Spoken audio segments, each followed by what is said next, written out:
दोस्तों नमस्कार, मेरा नाम है निहाल और मैं आप सभी का हार्दिक रूप से स्वागत करता हूं। शुरू करने से पहले मैं आपको अपने विषय में थोड़ी सी जानकारी दे देता हूं। मैंने अपना पोस्ट ग्रेजुएशन कंप्लीट किया हुआ है और हाल ही में मैं अपना बैचलर ऑफ एजुकेशन कंप्लीट कर रहा हूं। मैं पिछले कई वर्षों से ऑफलाइन पढ़ा रहा हूं और साथ ही साथ मैं ऑनलाइन पढ़ाने का भी प्रयत्न करता रहता हूं। आज जो हम टॉपिक पढ़ने वाले हैं वो कक्षा 9 के लिए हम त्रिभुज नाम का चैप्टर पढ़ेंगे। तो जान लेते हैं त्रिभुज के बारे में। देखिए, त्रिभुज दो शब्दों से मिलकर बना है, त्रि और भुज। इसमें त्रि का मतलब हो गया तीन, भुज का मतलब भुजाएं, यानी कि जिस तरह हमारी दो भुजाएं, एक भुजा और दो भुजा, इसी तरह त्रिभुज की तीन भुजाएं, यानी कि तीन भुजाओं से घिरी हुई आकृति को हम त्रिभुज कहते हैं।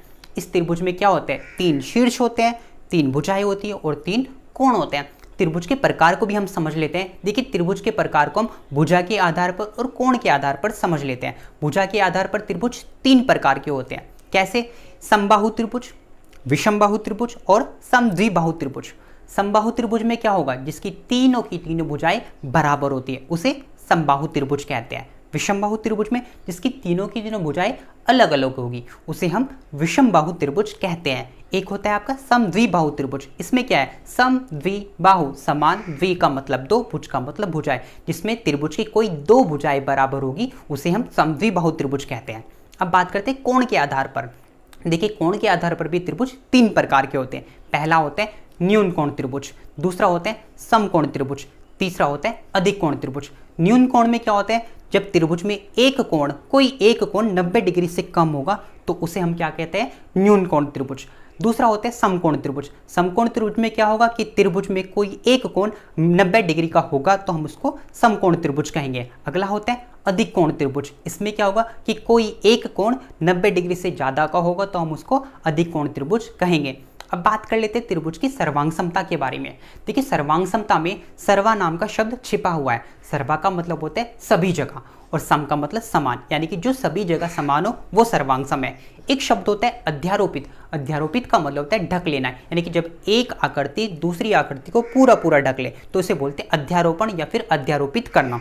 अब त्रिभुज की सर्वांग समता में क्या होता है? जब एक त्रिभुज दूसरे त्रिभुज को पूरा पूरा ढक लेगा तो हम कह देंगे कि दोनों त्रिभुज आपस में सर्वांग सम होते हैं।